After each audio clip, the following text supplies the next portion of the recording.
ഛത്തീസ്ഗഡിൽ BJP സർക്കാർ ആൾക്കൂട്ട വിചാരണ നടത്തി ജയിലിലടച്ചിരുന്ന 2 കന്യാസ്ത്രീകളുടെയും 19 വയസ്സുകാരനായ ആദിവാസി വിഭാഗത്തിൽപ്പെട്ട യുവാവ് സുഖുമോയ് മാണ്ഡവിയുടെയും ജയിൽ മോചനത്തെ വളരെ പോസിറ്റീവായിട്ടും സന്തോഷത്തോടെയുമാണ് ഞങ്ങളെല്ലാവരും സ്വീകരിച്ചത്, കേരളമാകെ. യഥാർത്ഥത്തിൽ ഉത്തരേന്ത്യൻ സംസ്ഥാനങ്ങളിൽ, പ്രത്യേകിച്ചും BJP ഭരിക്കുന്ന സംസ്ഥാനങ്ങളിൽ നടന്നുകൊണ്ടിരിക്കുന്ന വളരെയധികം അപകടം പിടിച്ച ന്യൂനപക്ഷ വേട്ട, ആ ന്യൂനപക്ഷ വേട്ടയെക്കുറിച്ച്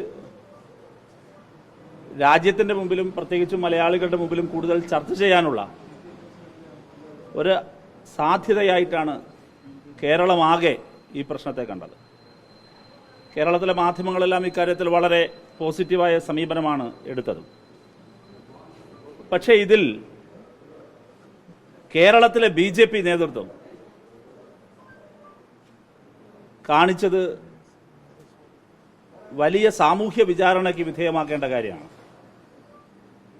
മലയാളികളുടെ തിരിച്ചറിയൽ ശേഷിയെ BJP ഇത്രയധികം വില കുറച്ചു കാണരുത്.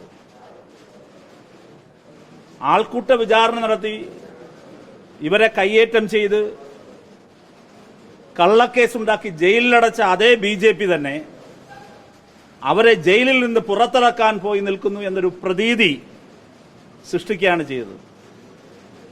ഇന്നലെ യഥാർത്ഥത്തിൽ ആ ജയിലിന്റെ മുമ്പിൽ പോയി നിൽക്കുന്നു. അവിടെ എല്ലാ തരത്തിലുമുള്ള ആ സാഹചര്യത്തിൽ രാഷ്ട്രീയ നേട്ടമുണ്ടാക്കാനുള്ള അങ്ങേയറ്റം വില കുറഞ്ഞ കളികൾ കളിക്കുന്നു. എന്താണ് BJP, ശ്രീ രാജീവ് ചന്ദ്രശേഖറും അദ്ദേഹത്തിന്റെ കൂടെയുണ്ടായിരുന്ന ടീമും BJPയും എന്താണ് വിചാരിക്കുന്നത്? മലയാളികളുടെ തിരിച്ചറിയൽ ശേഷി, വിവേചന ബുദ്ധി അത്രയില്ലെന്നാണോ? സേതുരാമയ്യർ സിനിമയിലെ ഒരു കഥാപാത്രമുണ്ട്, ടൈലർ മണി. ജഗദീഷിന്റെ കഥാപാത്രമാണ്. സേതുരാമയ്യർ CBI അതിൽ അന്വേഷിക്കാൻ വരുന്നത് ഒരു കൊലക്കേസാണ്, ഒരു സ്ത്രീയുടെ ഒരാളുടെ കൊലപാതകം. അതിൽ ആ കൊലപാതകം ചെയ്ത ടൈലർ മണി തന്നെ, ക്രൂരമായ കൊലപാതകം ചെയ്ത ടൈലർ മണി തന്നെ പൗരസമിതി ഉണ്ടാക്കും, പ്രക്ഷോഭം സംഘടിക്കും, CBI വരണമെന്നാവശ്യപ്പെടും. ഏറ്റവും ഒടുവിൽ ആ ടൈലർ മണി സേതുരാമയ്യരുടെ പിടിയിലാകുന്നതാണ് ആ സിനിമയിലെ കഥ. ഇന്നലെ യഥാർത്ഥത്തിൽ ശ്രീ രാജീവ് ചന്ദ്രശേഖർ കളിച്ച കളി ടൈലർ മണിയുടെ കളിയായി പോയി എന്നാണ് ഞങ്ങൾക്ക് ഓർമ്മപ്പെടുത്താനുള്ളത്. അവർ തന്നെ കുറ്റം ചെയ്യുന്നു, അവർ തന്നെ ആളുകളെ പിടിച്ച് അകത്തിടുന്നു, അവർ തന്നെ ക്രൂരമായവരെ ആൾക്കൂട്ട വിചാരണ നടത്തുന്നു. എന്നിട്ട് ഏറ്റവും ഒടുവിൽ ജയിലിൻ്റെ മുമ്പിൽ പോയി ടൈലർ മണിമാരാകുന്നു. അങ്ങനെ ടൈലർ മണിമാരായാൽ അതൊക്കെ തിരിച്ചറിയാൻ ശേഷിയില്ലാത്ത മനുഷ്യരാണ്. ഇതുകൊണ്ടെല്ലാം അങ്ങ് ശരിയായിക്കൊള്ളും, ഞങ്ങൾക്ക് രാഷ്ട്രീയമായി ഇതിലും മുതലെടുപ്പ് നടത്താം എന്നെല്ലാം കരുതിയാൽ അത് മലയാളികളുടെ വിവേചന ബുദ്ധിയെ BJP ഇത്ര കണ്ട് കുറച്ചു കാണരുത് എന്നാണ് BJPയോട് ആവശ്യപ്പെടാനുള്ളത്. അതിൻ്റെ ഏറ്റവും വലിയ ഉദാഹരണമാണ് ഇന്നത്തെ ദീപികയുടെ മുഖപ്രസംഗം. അത് BJPയുടെ ഈ ടൈലർ മണിമാർക്കുള്ള മുഖമടിച്ചുള്ള അടിയാണ്, മുഖത്തേറ്റ അടിയാണ്.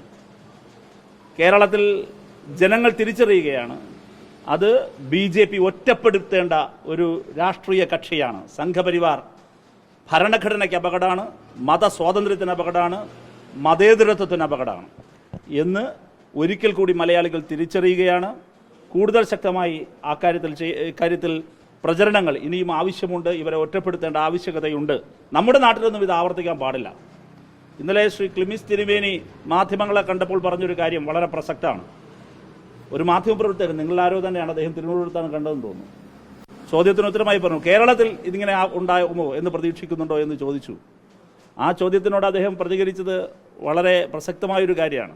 ക്ലിമിസ് ബാബു പറഞ്ഞു, കേരളത്തിൽ നിങ്ങളൊക്കെ ഇല്ലേ എന്നാണ് ആദ്യം നിങ്ങളുടെ മുഖത്ത് നോക്കി ചോദിച്ചത്.